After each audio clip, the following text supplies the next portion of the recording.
Hey everyone! I hope you're having an absolutely amazing day today. Let's dive straight into the charts because we have some massive action to talk about. Bank has just rallied an incredible 125% in the last 24 hours. However, we need to pay attention here. Large foundation transfers and extreme overbought conditions are definitely signaling some imminent correction risks.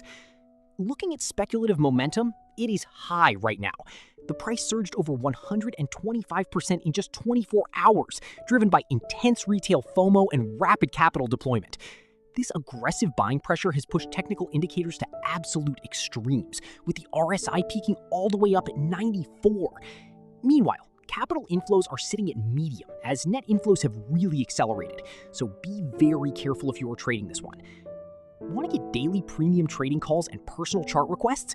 Simply DM me your favorite crypto over on Patreon. The link is right down there in the description.